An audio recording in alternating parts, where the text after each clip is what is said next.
visiems įtempti labą dieną. Norėčiau iškart pasakyti, kad pradedant, kad Dievo nėra. Sveiki, čia Vėžys. Ir šiandien mes apžvelgsime Lietuvos YouTube moralinį centrą Javai. Sėkmės. Supranti, kad to nusipelnai?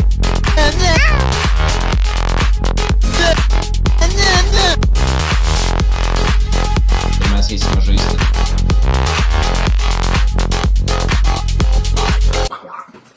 In life, you have choices. They're healthy and not.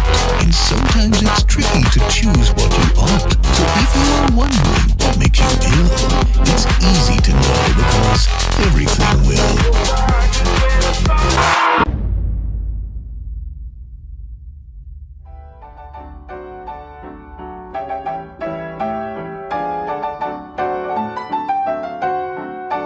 Tai kodėl aš iš tikrųjų darau šitą video? Ogi todėl, kad Vėjas yra gudus, manipuliuojantis, turi milžinišką ego, kuria šūdina turinį ir pavadina mane vėžiu du kartų. Čia dabar, kas iš esmės tyčiotis iš kokio nors tai autistinio vaiko. Va, pasakiau žodį autistas. Jeigu pasakai žodį autistas pagal Vėją, vadinasi visas tavo turinys ir visas, ką tu esi pasakęs prieš tai, absoliučiai nusirašo. Ta prasme, nesvarbu, ką tu sakai. Savimi suprantama, galim vadinti žmonės vėžiais, ar ne? Galima, nes nėra taip, kad kasmet miršta milijonai žmonių nuo vėžio, ne.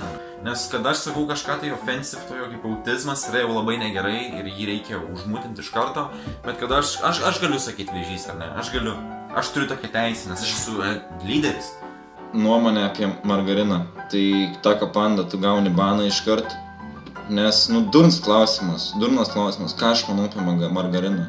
Savimi suprantama, Vėjas yra linkęs atsiriboti nuo savo heiterių, kad ir kaip durnai tai skambėtų, jis mane užblokavo Facebook'e, Instagram'e, apie YouTube aš iš vis nekalbu, aš esu užblokuotas iš esmės visur.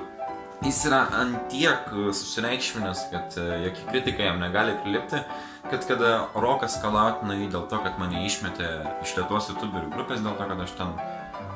Jisai konkrečiai ignoravo bet kokią tai jam mestą kritikos pliūpsnį, nes jam yra tiesiog nusišvilp, nes jis čia pas mūsų lyderis.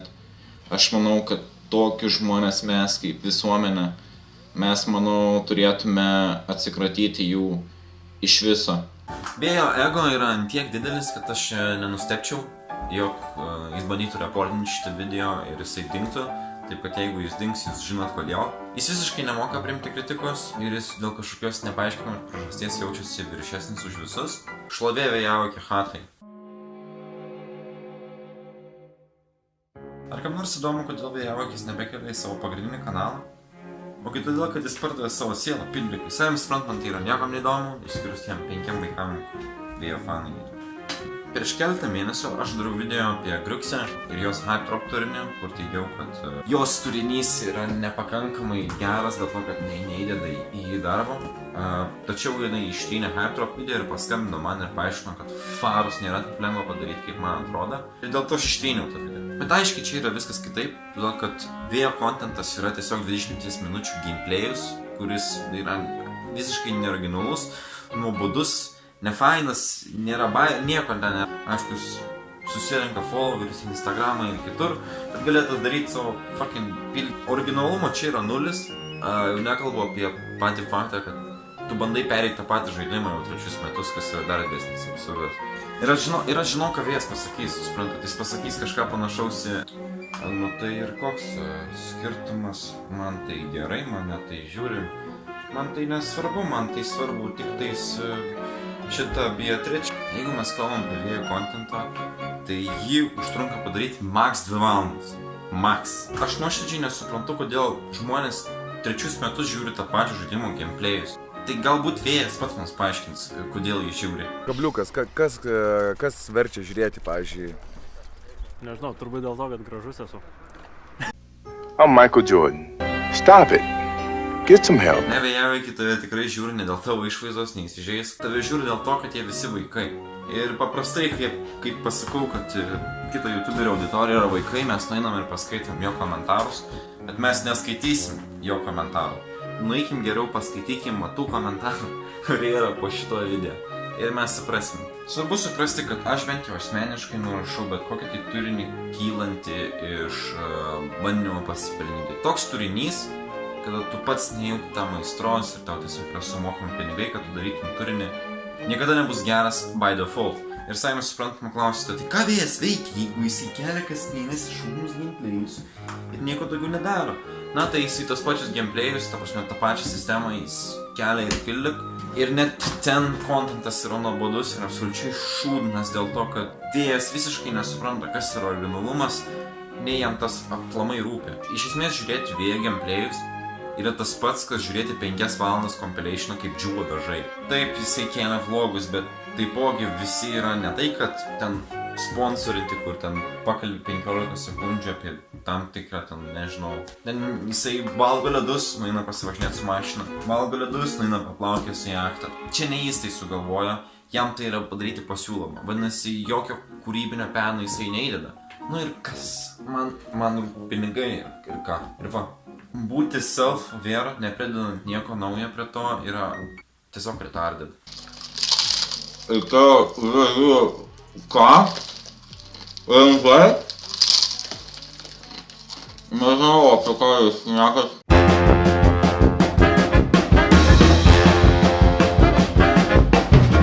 Kas nes supažinę prieš keletą mėnesių įkeliu video, kaip būti su Bengali arba Lietuvos lošėjai, kur aš sistematiškai bandžiau visiems įrodyti, kad lošimai vaikams yra netiškai ir negerai. Ir su manim nemažai youtuberių sutiko.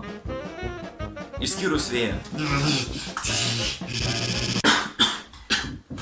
Problema tame, kad vėjas labai mėgsta vadinti nešališką, tačiau jam žiauriai šūnai tai sakas. Aš buvau išbanintas tiek lietuvių grupiai, kur mes diskutavom apie tą mano video, tiek čia iš lojo, kur toliau ginčiausi su Petru. Aš savimi buvau išbanintas būtent vėjavai. Kadangi jis bando taip būti nešališkas, jam savimi suprantama nepadeda manęs išbaninimus, nes tai aiškiai parodo, jog tu palaikai tam tikrą pusę.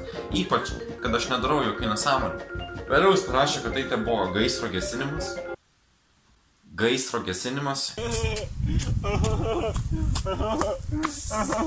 Sorry vėjauki, bet aš čia ne aš tave pavadinau vėžiu. Dar man net nespėjus suteikti grupę. Dėl to, kad buvau išbanintas, aš jums logo, aš visiškai nepykstu. Aš savimi suprantama mėgstu trolinti, aš esu mėgėjas patrolinti. Ir aš ten tikrai parašiau šūdų. Bet savimi suprantama, Messengeris yra visai kas kita. Kada tu ateini į diskusiją, tu nepradėsi kalbėti apie skūdintą batoną. Ir vyksta savotiškas ginčas, ar ne? Bet vėjui šitas nepatinka ir jam netinka, jam nusiščiau. Jis atsiriboja nuo heiterių. Jis yra antiek epic, kad jis ne tai, kad atsiriboja pats nuo heiterių. Jis ir kitus atsiriboja nuo manęs, nuo heiterių. Nes aš esu heiteris, ponas. Kaip pildyk ofise sekasi, nes girdėjau žiūrkės veisiuose. Karoči, Karoli gauni baną. Aš šiaip visą laiką nesirinku komandos. Aš esu nesąmonė. Tau banas, tau 2 banai. Prefiksai, karočią, dinkišiai išvis. Tu, karočią, vapšė, vėžys esi. Tu mirk visiškai, nusižūtais nereikia. Man atvėjavaikis labai nemėgsta būti kritikuojamas. Savimi suprantama, jam patinka, kad kiti žmonės yra kritikuojami, kai jis yra kritikuojamas. Iš jo lieka su šitą balutę. Tokį žiauriai trenktą šūdiną, hipokritišką manevrą buvo padariusi Bieliauskaitė. Sakyčiau, kad tau reiktų lyginti ją su savimi, o ne su manimi. Man nepatinka ta šlapė, tu pats geriausias youtuberis, teisingai kupsai, taškas lapė yra gėjus. O mes žinom, kad šiaip aš atsiriboju nuo tokių žmonių, aš nemėgstu apie juos kalbėti, bet jisai duchas yra. Vėjas savimi suprantama atsakė mano iššūkį. Jis parašė man ilgą paragrafą Instagramą, bandydamas paaiškinti susidarę situaciją ir kodėl aš buvau apkaltintas šmeižtu ir melu. Kadangi vėjas antiek yra pamišęs dėl konteksto, nes viskas, ką aš paskaitau, yra interpretuojama kaip išėmimas iš konteksto, tai aš pasistengsiu paskaityti visą žinutę, visą lygieną. Aš suprantu, kad jums yra visiškai neįdomu kytis dog shit, kurį vėjas rašo. Toks jausmas, kad be ką parašysiu ar pasakysiu, viskas virs turinius skrinčiuotais ateinančiam mano video. Tai yra priežastis, kodėl aš laukiau pakankamai ilgai įkelti šitą video, dėl to, kad nesinorėjo, jog atrodytų tarsi aš milkinu šią susidariusią situaciją. Nežinau, kokie tavo lūkesčiai, piktybiški ar ne. Pasakykit man, prašau, kas yra mano piktybiški lūkesčiai. Toks jausmas, tarsi aš sėdžiu namie ir galvoju, kam čia pagadinus reik? Bet jei tik panorėsi, aš būsiu bejėgis tave sustabdyti, traukti mano žodžius iš konteksto ir interpretuoti kaip tau naudingiau. Prašau man pasakyti, maldauju, prašau labai. Jeigu jūs man pasakysit konkrečiai, kur aš ištraukiu kažką iš konteksto, aš ištrinsiu tą video iškart, todėl kad aš, žinau, aš nedarau tų dalykų. Čia yra šmeištas by default, vadinasi, jeigu tu apkaltini mane šmeištu ar prieš šmeištu, tu pats šmeiži, supranti šitą ar ne? Jei tikiesi, kad ką nors pagrysiu skrinčiuotais, tai aš tokių niekada nedarau. Tik vakar supratau, kaip visiems natūralu kiekvieną pokalbį dokumentuoti. Prie ko gali kibti, tai kad toje žinutėje aš kalbėjau apie jūs abu su prefiksu, iš karto net neminėdamas jūsų vardais, nes visi turėjo žinoti, jog apie ką kalbu iš anksčiau. Neįvardinęs to, kurie priekaištai buvo skirti vienam arba kitam. Buvau parašęs žymiai ilgesnį ir aiškesnį žinutę, bet išsiunčiau šitą sutrumpintą apibendrinimą, prisiminęs, jog dar ką tik pats Prefy pasakiau, jog vlogeriams neįdomios dramos vykstančios gamerių burbulio. Visų pirma, jei tu nesi vlogeris, tu esi gameris ir su to reikia susitaikyti. Ir ta grupė nėra tik vlogerių grupė. Toj grupėje yra tokie genialūs vardai kaip Twisteris, tas pats Prefiksas, kuris irgi yra gameris, Sajas Roma, tu, Ratmiras. Po visko vis tiek pasimatė, kad daugelis pagalvoja, jog aš priekaištauju grynai tik dėl tavo video, kai iš tiesų labiausiai buvau pasitikinęs dėl jūsų elgesio Discord'e. Na, jeigu tu esi pasitikinęs dėl mūsų elgesio Discord'e, tu nepanini žmonių iš Messengerio. Tai yra elementari logika. Antra, jeigu tu esi susiparinęs dėl to, kokius šūvius mes prirašinėjom Discord'ą, kurie, by the way, nebuvo nei šmeištas, nei melas, tada tu būtent tai ir akcentuoji. Na ir aišku, tas pokalbis nebūtų įsiplėskęs, į Prefys visiems parašęs tam pokalbę gryną melą, jog aš palaikau lošimų reklamavimą ir blokuoju už nepritarimą. Na, kaip tau tai atrodytų? Aš šioje situacijoje neturiu kaip išlosti, nes net jei priimtum tai, ką pasakiau geranoriškai, tavo kanalo trinimas visus tik papiktinti. Na, jeigu aš ištrinčiau savo kanalą, vadinasi, aš melavau ir šmeižiau, nes pagal tą logiką tu nusipelniau, ar ne? Tai nieko čia nepapiktintų ir tikrai tavęs niekas negaltintų, ją vaikinį. Pats kažkada mėgau tavo kūrybą, dar iki jai prieštarauju tau reikia gydytis, gėjų, pedofilų ir su šitų debilų. Šitą žinutę puikiai parodo vėjo pilną retardaciją ir ant kiek jis yra atitrūkęs nuo realybės. Čia yra komentaras po mano video apie Egidijų. Matosi, kad jis aiškiai endorsino šitą bairį apie Egidijaus koją. Nasi, sakyti pedofilai, autistai, daunai žmonės, kuriems elgesi negerai, yra blogai. Tačiau sakyti, tu niekad nebūsi šokėjęs, nes tavo viena koja kaip makaronas žmogui, kuris nevaldo vienos kojos, yra perfectly fine. Mes turime kažkur ieškoti kitų priežasčių, kodėl tu nustoji mano mėgti kūrybą. Ir aš žinau, kodėl tu nustoji mėgti mano kūrybą, nes tai padūchinu. Kad kas būtų prieš tavo žiūrovus vienaip ar kitaip esu pasmerktas pasirodyti hujovai. Ir net neįsivaizduoji tavo tikslas bandyti suprasti, ar tiesiog sumaišyti mane su purvai. Ne, mano planas yra labai paprastas. Aš pamatau kokį nors tai problemą ir aš ištaškau gabalus, bent jau bandau ištaškyti. Ir geriausias variantas prie manęs yra tiesiog nelysti ir nebalinti manęs iš grupių gana ne. Bet jei esi piktybiškas, tai reiškia, jog patikė tų krūvą žinučių tau ant lėkštutės, kad niekada nestabdomas galėtum traukti jas iš konteksto ir pasišaipyti. Na, dėl pasišaipimo tu esi visiškai teisus, vėjavaikė, aš mėgstu pasišaipyti iš vėjavaikio. Tačiau, kaip matai, aš neištraukiu jų iš konteksto visiškai, kad ir ką tai turėtų reikšti ir parodžiau, kad ilgėsi kvailai. Viena iš žinučių, kuri mane gana papiktina, kur taip pat matosi apie kritiką. Aš savai suprantu, negaliu parodyti visų žinučių, kad mano video truktų 40 minučių, o mes to nenorim. Bet aš po truputį pradėjau susidaryti nuomonę, jog tu vėžys. Vėlgi, sakyti, kad tu vėžys yra okei, sakyti, kad tu autistas yra. Po tavo visų trolinimų ir pasyv-agresyv komentarų pas man tiesioginės transliacijose. Dar apie mane ir Beatričę atsimenu, jog kažką nemalonaus parašei. Visų pirma, prisiminkim, jog tu man pats sakei, kad tau yra įdomu pamatyti, koks vėžys yra iš kitų akių, ką aš ir bandžiau padaryti savo pasyv-agresyv komentarais. Ir aš neparašiau, kad Beatričė nieko nemalonau. Čia tu klysti. Aš parašiau apie tave, kai ką nemalonaus. Aš parašiau, cituoju, Beatričė su vėjavaikiu užeina į mišką. Beatričė išeina su bachūru iš miško. Per kiek laiko vėjas išeis iš miško.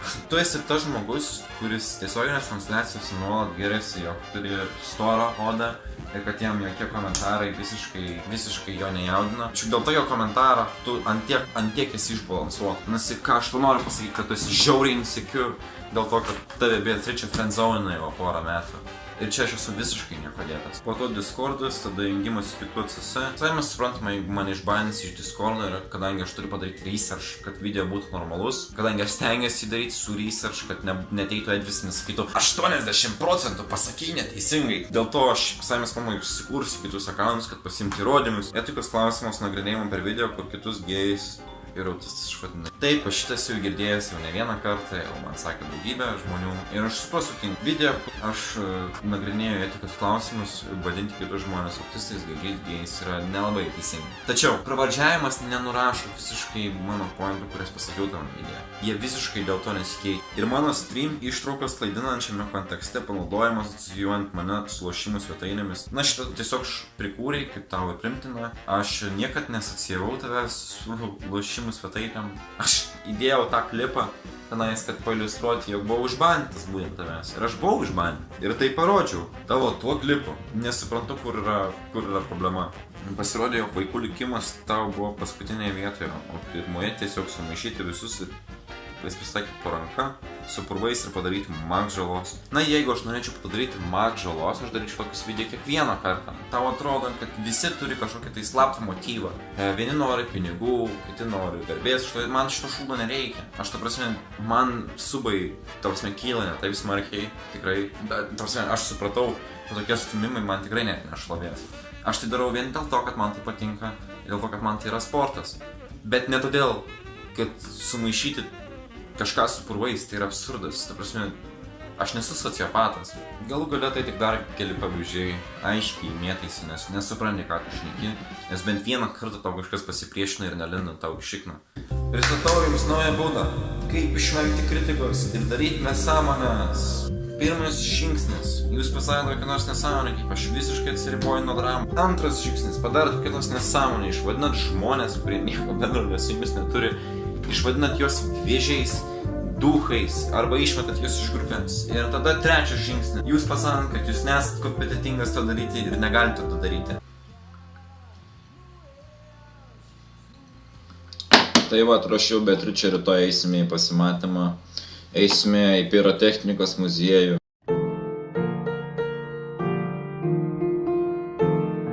Susidaro įspūdis, jog Vėjavaikis jaučiasi visų youtuberių lyderis, arba tėvas, aš nežinau. Ir aš, darydamas šį video, sukontaktavau su keletą youtuberių ir jie visi praktiškai tave nupaišo kaip visišką psichopatą. Todėl, kad tu esi visiškas psichopatas, nes tavo ego yra antiek didelis, kad jis tave apakina. Tu jautiesi antiek dievas, kad reportinė video, kuris visiškai nėra vertas reporto.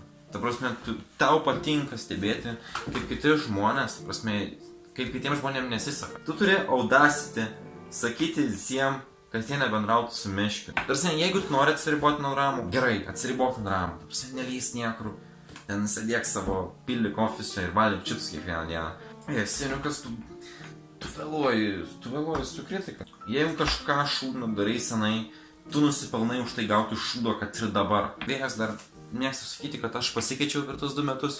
Mano situacija su jo išbandymais yra pats paprasčiausias variantas. Aš manau, kad YouTube'as virsta į vieną didelę Vėjavaikio chatą. Jis yra gana miręs. Nes vos tik bandai plaukti prieš kažkokią tai srovę, tave iškart ekskomunikuoja. Norėčiau dabar jums parodyti klipą, kaip šitoje mūsų YouTube karalystėje yra vertinamas mūsų karalius Vėjas. Aš jį asmeniškai gerai pažįstu. Tu gali Vėją bandyti nuraminti, pabandyti jį peršnekėti, bet jis peršneka tave. Tu jam turi tiesiog leisti įsilieti. Kažkoks Stalinas šitą, aš nesuprantu. By the way, Kristupai, kodėl tu pasakėjai, kad aš nesu public friendly? Tarsi, taip, aš nesu public friendly. Bet kodėl privalau būti? Ir čia yra esminė lietuviško YouTube problema. Dėl kad mes per dažnai bijome būti kitokie ir išlysti iš tam tikrų standartinių normų, kurios nustato visokie vėjai ir, blėt, Kristupai. Kadangi aš esu mažas kanalas, Vėjui savai suprantama yra linksma bandyti mane pastumdyti ir jis galvoja, kad to viskas ir pasibaigs. Tačiau ne, nes aš nesu toks durnas. Aš kovoju už tai, kad turiu kovoti. Ir jeigu tu galvoji, kad mane pastumdysi kaip mešką ar reikia gydyti, tai tu labai klysti. Galų gale norėčiau patarti visiems youtuberiam nepasitikėti šiuo Vėjapalai. Gal kad vos jūs tik nusisuksit, jis jūs apkalbinės su Twisteriu Discord'e. Aš mėgausiu ramiai. Todėl, kad aš žinau, kad ne Beatričė ir ne aš, o gyvenimas tai suvalgys. Taškas lapė, tai ką YouTube'ai sako tavo tai.